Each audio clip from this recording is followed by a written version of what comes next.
দেশের অন্য জায়গায় যেতে না পারলেও অন্তত তাজমহল আর কাশ্মীরের ভূস্বর্গ একবার দেখে আসা দরকার।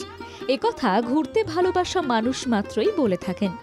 একসময় শাহজাহান তার প্রিয়তমা মুমতাজের স্মৃতির উদ্দেশ্যে এই সৌধ তৈরি করেন। তাজমহলকে বিশ্বের ৭ম আশ্চর্যের স্বীকৃতি দিয়েছে ইউনেস্কো। শুধুমাত্র তাজমহল দেখতেই বছরভর আগ্রায় ভিড় করেন দেশি বিদেশি পর্যটকেরা। ভারত সফরে এসে তাজমহল দেখতে যান ভিনদেশি রাষ্ট্রপ্রধান সহ হাই প্রোফাইল ব্যক্তিত্বরাও। প্রতি বছর মুঘল সম্রাট শাহজাহানের তৈরি এই মনুমেন্টটি দেখতে আসেন প্রায় ৮০ লক্ষ দর্শনার্থী।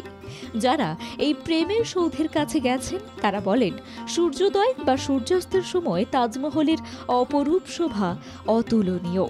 পূর্ণিমার সময়ও যারা শ্বেত শুভ্র সৌধের জৌলুস একবার দেখেছেন তারা বারবার মিস করেন। আগ্রা থেকে ৪০ কিলোমিটার দূরে রয়েছে ফতেপুর সিক্রি।